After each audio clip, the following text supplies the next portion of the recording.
اچھا کچھ ایسی اطلاعات ہیں یا میڈیا کو لیک کی جا رہی ہیں حکومتی ذرائع کی طرف سے کہ جی روکا بھی جا سکتا ہے خان صاحب کو، یہ جو شہباز گل پر پرچہ کیا ہے اور آج بھی ان کے کوئی ڈرائیور پر کے گھر پہ بھی چھاپے مارے ہیں، قلم برآمد کروانا ہے، پتہ نہیں کوئی کاغذ، ایک کیس بنانے کی کوشش کی جا رہی ہے، you mind full of that, اس طرح کوشش کر سکتے ہیں؟ دیکھیں سبھی خوف زدہ ہوئی ہے حکومت، اس وقت خوف طاری ہوا ہے ان کے اوپر۔ خوف کیسے کہ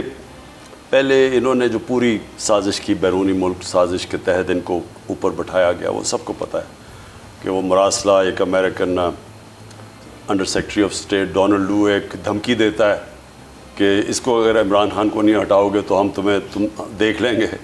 اور وہ جیسی دھمکی دیتا ہے اور نو کانفیڈنس موشن میں اٹھاؤ گے تو اس کے بعد ایک پورا ملک کا نظام چلنا شروع ہو جاتا ہے اور حکومت گرا دی جاتی ہے۔ لیکن مس کیلکولیشنز ان سب کی پہلی ہوئی کہ انہوں نے سمجھا کہ لوگ جس طرح عموماً لوگ مٹھائیاں بانٹتے ہیں، انہوں نے کہا جی بڑی مہنگائی کر دی تھی عمران خان نے تو مٹھائی بانٹیں گے لوگ، وہ نہیں ہوا، پبلک سڑکوں پہ آ گئی۔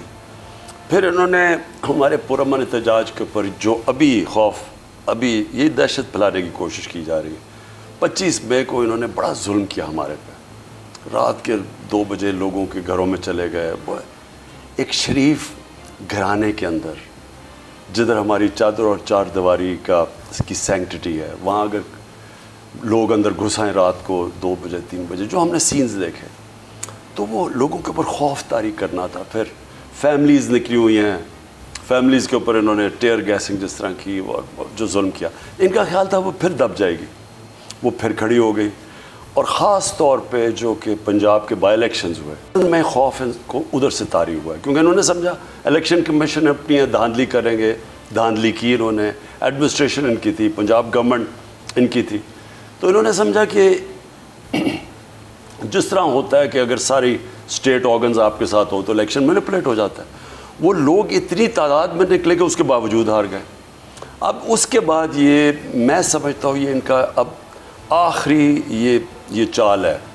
یہ جو اب فیز ہے نا، یہ آخری فیز ہے کہ کسی طرح توشہ خانہ میں ڈسکوالیفائی کروا دو، پھر ایک کریکٹر کردار کشی، ہر روز ٹی وی کے اوپر کریکٹر اسیسینیشن کرو، پھر وہ ٹی وی چینلز جو میرا موقف پریزنٹ کرتے ہیں ان کے اوپر دباؤ ڈال دو، پھر یہ جو اے آر وائی سے کیا ہے، میرا مطلب یہ ایک مذاق ہوا ہے، وہ نیوز ایڈیٹر کے گھر کے 2 بجے اس کو جا کے رات کو اٹھا لیا، تو یہ خوف پھیلانا ہے، یہ ایک لوگوں کو ڈرانا ہے۔ دیکھیں میں بار بار ایک چیز کہتا ہوں، جو سب سے زیادہ لوگوں کو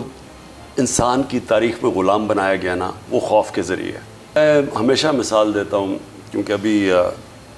9ویں 10ویں محرم گزری ہے، محرم ہے ابھی بھی 40 دن ہے،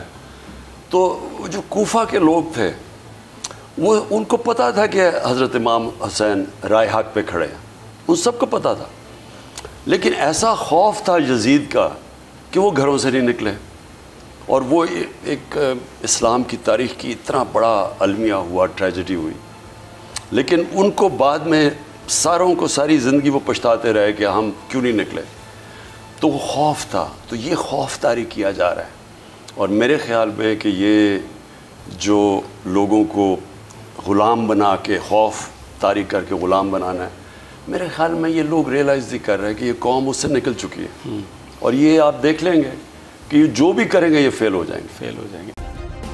سبسکرائب کریں اور بیل دبائیں تاکہ کوئی خبر رہ نہ جائے۔